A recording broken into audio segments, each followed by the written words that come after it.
Warning tonight about junk insurance. You need to watch out for this. Now, if you haven't heard that term before, junk insurance, it's basically bare bones health insurance that only covers you in emergencies. It's a low cost that makes it attractive to people. But 5 on your side's Keely Arthur here now explaining some people just find themselves shocked by how little these plans actually cover, Keely. Yeah, they are meant to be temporary. They are coverage so you lose your job, then you can buy one of these plans. Now, a Wake County woman did just that.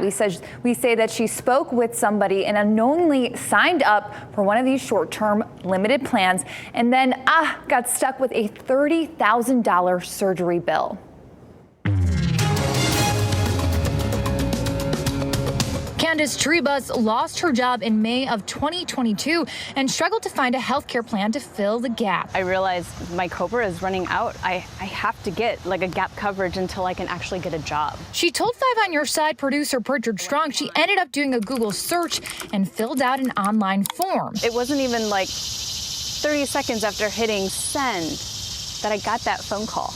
Do you look back on that now as a red flag? It was a huge red flag. She signed up for a policy with federal life insurance through the person who called her. Weeks later, Trebus learned she needed gallstone surgery. This surgery is necessary.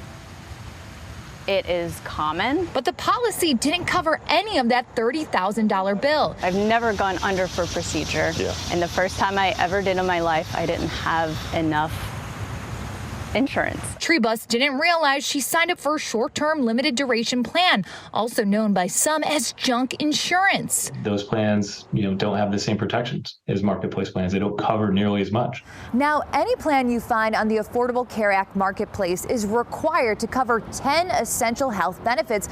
That includes surgery, but those short-term limited duration plans are different. They do not have to cover those very same benefits. The language can sometimes, particularly short-term limited duration plans, can be confusing.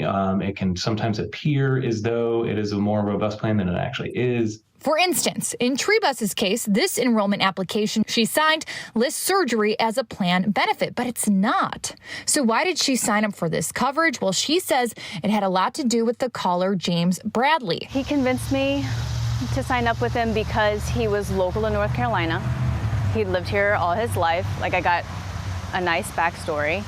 He himself had this insurance. It was accepted everywhere. He'd never had any issues.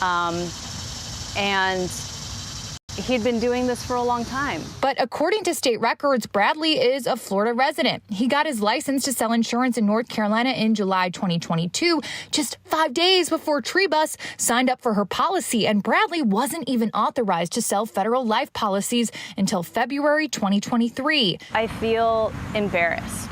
North Carolina's Department of Insurance is investigating Trebus's complaint. Federal Life and Bradley sent the DOI statements denying Trebus's allegations. I would just really like for other people to know that this kind of predatory junk insurance, it's targeting you. It's targeting vulnerable people.